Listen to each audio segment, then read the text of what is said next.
Um, I'm going to quickly introduce the Portland Elder Care Council to everybody. Hold on one second. Let me make sure I've got the right window open and get this done. So much, again, technology. I'm not as quick as I should be.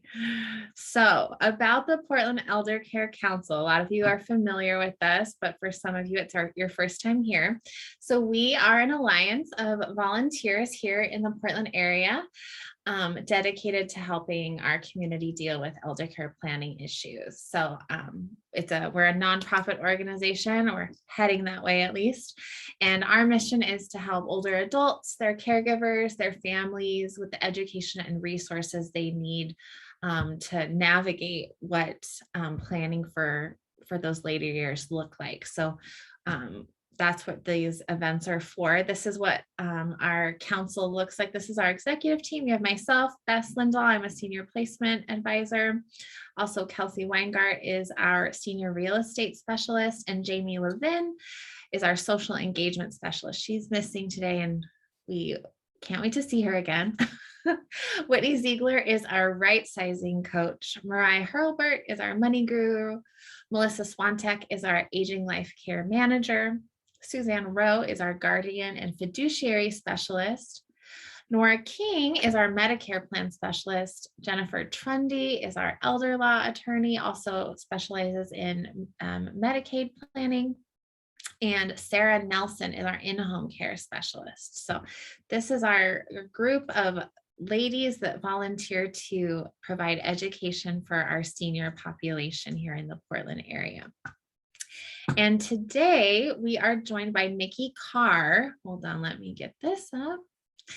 From Ancora Wellness. She is our guest speaker for today.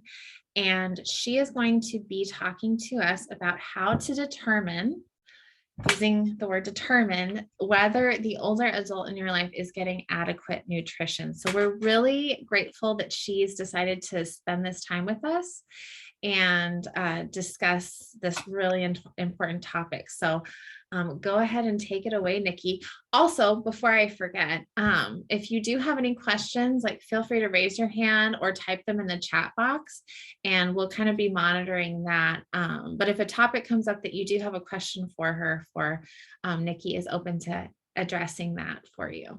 So go ahead, Niki. Thank you. Thank you so much, Bess.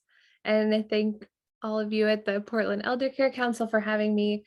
I'm very pleased to be here and to talk about nutrition, which is near and dear to my heart as a nutritionist. And I have this acronym that, if you want to go to the next slide, to present to you. Oh, yes, I have a disclaimer first. Just a reminder, this is for educational and informational purposes only. I'm not here to diagnose anything or treat anything here. You would need a private consultation. So that's just my disclaimer. Go ahead. And determine is an acronym that I did not come up with. This is standard practice. It was prepared by a compilation of folks, and the purpose is to look out for some neglected or not often noticed signs of poor nutritional health in the aging population. And this is I'm not ready yet, don't worry. That this is a tool that helps us to identify when there's poor nutrient intake and also just risks for malnourishment and deficiencies. And at the end, I'll give you guys a handout that will be actual questions that you would ask somebody. And then based on the values, you can categorize them as low risk, moderate risk, or high risk for nutrient deficiencies. And one of the reasons why it's really important to present this, I think, is there was a particular research study where they used this tool and then a different tool from a government-sponsored nutrition program for elderly. And when they looked at them together, they found that over 90% of the surveys had a discrepancy. So at least one of the answers was different on the different forms. So basically, the point of bringing that up is that sometimes these things can be missed. And the more of us that have eyes on it, the more of us that are paying attention to these signs, the more likely it can get caught. So just helping us all to be aware. So I'm ready to go to the next one. So determine is the acronym, and the first letter is D, and that is for disease. And you don't have to worry about writing these down unless you want to, but you can have them at the end, promise. Go ahead. So when we speak about disease, this is any disease or illness or chronic condition that changes the way a person eats. Now, this could be, let's see, does anyone have an example maybe? So we can be a little interactive. Be diabetes or depression. Excellent, both of those. So diabetes is one that changes the way your body interacts with food. And depression is something that may change behaviorally, right? Like we may not be willing to eat or have a desire to eat. Kelsey? Oh, never mind. I was going to say high blood pressure. Yeah, absolutely. High blood pressure. I see Crohn's in the chat. Alzheimer's. Yeah, sometimes folks can just literally forget if they ate or not, or you can leave food out, and then there can be food illness, foodborne illness if food is left out. So another thing is if you have an infection, and particularly in older adults, sometimes an infection can really change your appetite and change the way you eat. If somebody has like COPD or some kind of compromised respiratory function, it may be really difficult just to have the stamina to eat, just to be sitting up and eating. They might not have the stamina to shop or to cook, right? And then that leads us into some of these other physical things if they're unable to sit or stand. Something like a fracture, arthritis, those can all prevent you from preparing and eating food. Liver function, kidney function, those all change the nutrients that you need. Cancer can have its own considerations.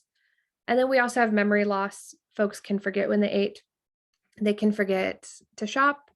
They may not be looking at expiration dates. Food may get left out. So there could be risk of foodborne illness as well. So yes, Bill, their senses change as well. So things taste different for sure. So what can we do? What can we do to support folks, or what can we advise others to do? Choose foods that they are able to eat. And also to use herbs and spices to improve taste, as Bill just mentioned.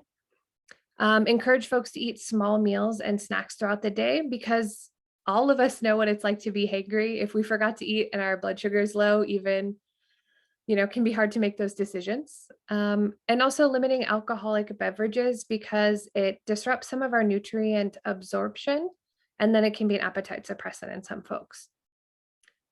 And then for people with memory loss, maybe setting reminders to eat, putting notes on the refrigerator, or sometimes the bathroom mirror is a good place, because if you visit the restroom, then you see the note when you're done. Any questions about disease so far? Nope. Okay, we can go on to the E, which is eating poorly. And sometimes this is legitimately, you can go to the next slide, like a lifelong battle, right? Like most adults, when they're surveyed, don't eat the recommended serving of veggies every day. So just as we age, we still struggle with that. And sometimes we'll eat too little or eat too much, or sometimes we get in a repetitive pattern of just eating the same foods day after day. So also when you age, your digestion changes, so your nutrient needs change as well. And we already mentioned our taste changing, and life changes too. So sometimes we just want to seek that comfort of eating the same food each and every day. PB&J, oh yeah. When I was a toddler, I ate those, but as an adult, I'm not into them. So what we can do, or to help support, is invite friends to choose a variety of foods, and really just focus on variety, as many different things as possible. Ramen is another good one. Yep. And it's very cost effective. So thinking of ways that we can sneak in some veggies or some fruit, even, with our breakfast and our snacks. Boosting the meals, like kind of hiding veggies. It's you can like add grated carrots to like sandwiches or soups, throw like a handful of greens in. And just a reminder to continue to try the new foods and recipes and cuisines to increase variety. But most above all, just focusing on variety and also convenience to some degree. If the food is prepared and the food is ready to eat, folks are more likely to actually eat it. Okay, I'm ready for the next one. Whoops. So the T is tooth loss or mouth pain. So this can come from missing teeth, loose teeth, damaged teeth. The dentures or the bridges don't fit well. Sometimes from medications or treatments, they may have mouth sores. And sometimes different medications or diseases can also cause difficulty with swallowing. So these are all things that would affect your ability to get adequate nutrition. I have a quick question on this. Sorry, I can't put in the chat, but I've noticed it's kind of difficult to get any progress made on this if it's tooth loss or mouth pain, especially if it's like the dentures aren't fitting. How, in your experience, how long does it take a family or someone to figure out that this is the issue? I don't have a ton of experience with it, but I think the openness to have the conversations and ask the questions. Are you avoiding these foods because it hurts to eat them? I ask every client that comes in my door, regardless of age, if there are foods that they avoid because they're difficult to chew or swallow. And sometimes it's really surprising what comes up. So I think just asking the question and then encouraging them to get, the care from the dentist if possible. And also just looking with the primary care doctor to see if like mouth sores or these difficulty swallowing is part of the medication that they're taking. Sometimes that's really important. But there are some workarounds. Like I said, asking is a good one. You can click the next one. And then, prioritizing dental health, actually making sure that the dentist visits happen. Acknowledging there's like an increased need for protein as folks age and that proteins may be hard to chew. So thinking of some easier proteins like soy, beans are often easier. And I'm not opposed to liquid meals to get like soup and like smoothies that are like high nutrient dense things. I think I covered all that. Yep.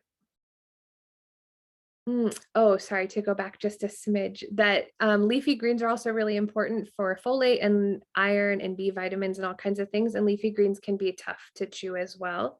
So cooking those or adding those to soups and smoothies help a lot too. And then the next one is E, and this is economic hardship, which is unfortunately something a lot of folks deal with. The statistic that I found was that 1 in 10 Americans over age 65, which is over 4 million people, live in poverty.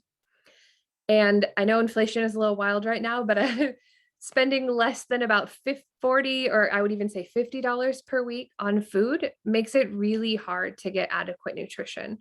So asking that tough question of like, what is the budget for food? Can family members share in helping share in that burden, Go ahead and click. So there are some resources like food stamps, and there's particular nutrition for elders and using food banks. And then these are all other thrifty things like using coupons and buying store brand foods. But really at the end of the day, drawing on your community for support. And then a reminder that sometimes we pay for convenience. We buy the chopped up veggies because it's convenient, but it does cost more, and weighing that for somebody who maybe doesn't have the stamina to prepare a meal. So it's always finding that balance between convenience and cost. Ready for the next one? R is reduced social contact. And this across the board is a problem right now because of the pandemic. It's becoming a bigger reality for all ages. But I also think that we have gained some skills, hopefully, in mitigating that. So we can touch on that a little bit. So just over 1/4 of people over 65 live alone. So we know that being with people helps affect our mood, and eating really is a joyful connection for most folks. And it's a time to check in, to have these difficult conversations, to check on somebody's physical health, their mental health. Um, and we think about, was grandma's house the center of activity for years? And now they've moved away or they don't live independently. And now food is not as joyful because they don't have that same social contact. So these are important conversations. Can it be hosted at, the son's house, and can grandma come and help cook or something? And really trying to be creative and finding ways to still stay connected. Even setting up a rotation of family members to, we're used to Zoom and FaceTime now, like every night grandma can have dinner with somebody else on Zoom if that is an option. We also have some congregate meal sites like senior centers, which I don't have any idea if those are even open right now because of COVID, but maybe that's an option. Some are starting to open in March and April. Okay. So that's another place that you can encourage folks to go if they need that connection, but Zoom it is for now. But thinking, another really good thing in this one is like to ask to share family recipes. If there's something that you really enjoyed that this person cooked or made, that is a great way to connect to over food. I think we can go to the next one. Okay, M is multiple medications. Go ahead. Most people over 65 are taking multiple medications daily, and your body changes the way it responds to drugs, and also to vitamins and minerals can act like a drug. So I don't want to rule those out. And the more medicines you're on, the greater chance you're going to have side effects. And some of those side effects can affect nutrition. So increased or decreased appetite, change in taste, sometimes drowsiness, so can't remember to eat a meal or get through a meal, could affect digestion, like constipation, diarrhea, and nausea, all of those things. So some tips to help with that would be to have one pharmacy fill all of your prescriptions. And the reason why I suggest that is because that all the medications in one system, they're more likely to flag some interactions and notice if something is problematic. And also just talk to your pharmacist, ask questions about the side effects in particular, like, hey, I haven't had an appetite. Is that a side effect of this medication? Or I've had a weird taste in my mouth. Is that a side effect of a medication? And then something else that's really important is that a lot of medications cause nutrient deficiencies or have like an interaction with nutrient absorption. So checking that out, like for instance, metformin, it like disrupts the absorption of B12, right? That's just a random one I know off the top of my head. So it's important to look into those to see if you need any other nutrients from the medications. And it's really handy to just make a list of all of them, even the vitamins and any supplement, and just take that with you to all your doctor's appointments and make sure your pharmacist has that. And then there are some medications that you have to avoid nutrients as well. So like sometimes you have to avoid salt or potassium or vitamin K, and just being really aware of those things. Okay, now I'm ready, Bess. You're very intuitive. And the I in determine is involuntary changes in weight. So the real key here is involuntary. But voluntary is also something to take note of, which I'll get to in a second. So it's also important here to consider what is somebody's typical body size and not just looking at their BMI.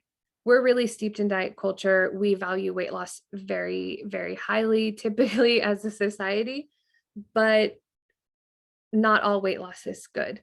Some weight loss means that there is muscle wasting. There could be this loss of appetite from medications or from depression, and that makes your risk of malnutrition go way up. So if grandma's always had a larger body, and grandma suddenly loses weight, even if her BMI is elevated, that's still a cause for concern. And also a sudden weight gain. So not a slow, steady weight gain, which often happens, but a sudden weight gain could mean swelling, water retention, signs of heart failure. So any kind of involuntary sudden change is to be noted. Go ahead and click. So something to do to fix, yes, it could affect balance. I would definitely think that if your body changes, yeah. So things you can do to address this is to maintain consistent meals. When we skip meals, we're often a lot hungrier, and it can create a lot of ups and downs in our blood sugar. So we just want to maintain consistent meals. Have breakfast, have lunch, have dinner if you need a snack. And try to maintain that variety that we talked about with eating poorly. And engage in regular physical activity if you're able. Something that makes you happy, something that makes you revel in what your body can do and all the lessons that it's learned. It doesn't need to be super rigorous, but just get a little movement in, and then talk to your doctor about any changes in your appetite and your weight.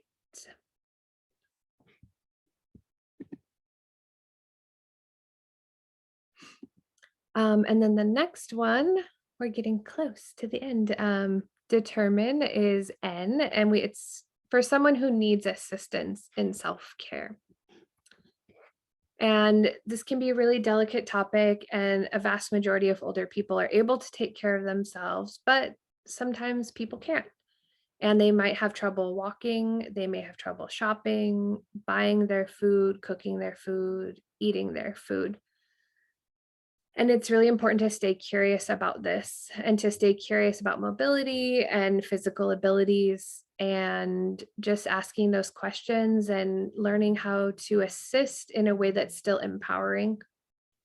Go ahead and click the next one. So just staying in contact with that support system, making sure folks notice if there's a deficit all of a sudden.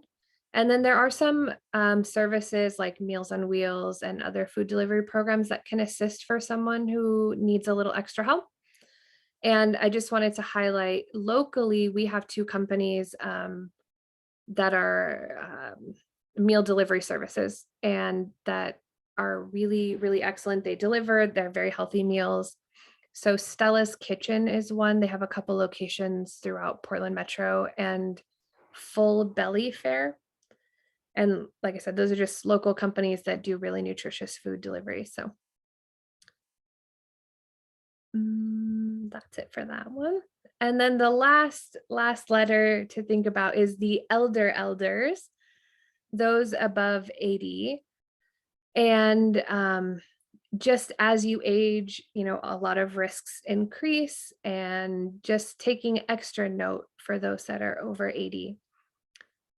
And a way would be to check on their nutritional health often. And on the next slide, we have a form to help you to check that out. Oh, wait, but not yet. 1 second. Sorry, let me go back. No, that's okay. Oh, now I'm all twisted around. Here we go. There. There we go. Whoops. So yeah, and just checking as those who support someone in their elder years, checking on their nutritional health often, and also helping folks to view nourishment as like a non-negotiable priority. Like when we're younger, we can get away with skipping meals or just making do, but as we continue to age, we really need to make sure that nourishment is that high priority at the end. And then I have this tool to share. I'm ready for that one now. And this is printable, and it is a checklist that you can ask folks. So it's not exactly the acronym, but it's the practical application of this. So some of the questions are like, I eat fewer than 2 meals per day. And then you would circle that one if that's a yes for that person. And then there's some point value. So you can see that some of them are put someone at a higher risk for nutrient deficiency, and then some of them are not as risky. And then you would get a total score, and then it gives some like guidelines. So if you're at like a low risk, like you're doing okay, check on this in 6 months. And if you're at like that medium risk, talk to a professional about some of these things, and you can bring the form with you. And then if you're at that higher risk, it's very important that you get some assistance with that. And so just a reminder that this is just suggesting risk and it's not a diagnostic tool, but it is helpful to bring to those who would diagnose. Okay, so I threw a lot of information out all at once and I talked very speedily, but I'm super happy to answer any questions. I'm going to stop sharing this now because I will send like the slides as a PDF plus that assessment tool to everybody if they want it. So don't feel like you have to write down all of her information. I couldn't quite keep up with the chat to see if there are any questions. I was just looking too. I really liked that you said about having all your medications from one pharmacy. I hadn't considered that before in terms of them flagging interactions. So that's really helpful for me to share with families. Yep. But I don't see any other questions. But certainly, like you said, she had told me before, if anybody has more specific questions about like somebody that they're working with or their own family member, definitely reach out to Niki, because then she can offer more pointed direction. This was a pretty broad discussion about nutrition, but every person is so different. How can we get that checklist, Niki? I think I can put it in the chat. Yeah, or I can send it to you too. Yes, it can be sent. Right. Yeah, I can send, because I was planning on sending it with the PDF of the slides for everybody to use. Oh, that'd be great. Or you can give one to Dr. Catherine and see her next week. Yes, I can print you one in the office. Yeah, I think I have most everybody's email except for maybe Jen. So if you do want to put it in there, I can absolutely email you all of that. So I can look well, Niki, great. could you talk a little bit about, in my case, you could be preaching to the choir, but the relationship to gut health, heart health, brain health, especially about terms of the stomach being like the second brain, and Alzheimer's sometimes called, that might be too much. Alzheimer's sometimes called the type 3 diabetes. Yeah, so some of that is really preventative at this case, but yeah, with Alzheimer's, especially that idea of the third type of diabetes, is that what you mentioned? So like stable blood sugar is really important all throughout life, but then especially when you have Alzheimer's, you may literally just not be there and consciously present to monitor your own nutrition. And so in those instances, it would be really helpful to have a caregiver make sure that there's breakfast prepared, there are meals there, so somebody doesn't eat twice or skip meals altogether. But yeah, I think there's a whole other presentation that could be had on the rest of that. But for me, a lot of it is preventative. I think like at this rate, if you're 65, I mean, that's maybe 60 years of disease process happening. So, yeah.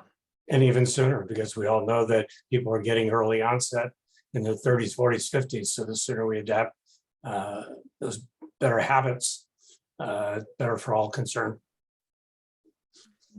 Are there studies being done currently now that there is more understanding of the gut-brain connection to everything? Are there studies that they're doing to determine, like, somebody my age or in their 20s or 30s who are focusing on good gut health and how that'll affect them getting older? Do you know if there's anything like that? I think we're really just starting to have research that proves that there is a connection between gut health and brain health. You know, there's something like, I think 90% of the serotonin that we produce is produced in the gut. And we think of serotonin primarily as like a neurotransmitter in the brain. So it's really fascinating that we're just finally putting these connections together. So I support good gut health. I think it's really important. Folks that often like end up in a chronic disease state if they don't have good gut health. And then also the flip side of that is sometimes chronic disease causes poor gut health. So it's really the chicken before the egg and just treating it either way. Yeah. Mariah's question was really good about nutrition services. Are there any services that are covered, especially by Medicare, because that would cover most older adults? Yeah, I'm not super familiar with that. I know that if you have certain diagnosis like diabetes, you get nutrition counseling from a dietitian, usually covered. I know there's Meals on Wheels, which I don't think works with either. It's like independent of that, right? I'm not exactly sure. Yeah, I'm sorry, this is not my expertise for that one. That would probably be a good question for Nora. Mhm. If she, next time we have our meeting, to ask her. Mhm. Yeah. You're right though, Nikki. Meals on Wheels is individual and not, it's based on if you don't have a lot of money, they might do suggested. I think some of my clients have had suggested like donation amounts, but it's never, you can just have it. But it's independent of Medicare or Medicaid. And as far as I know, there's nothing that Medicare covers for dietary expenses.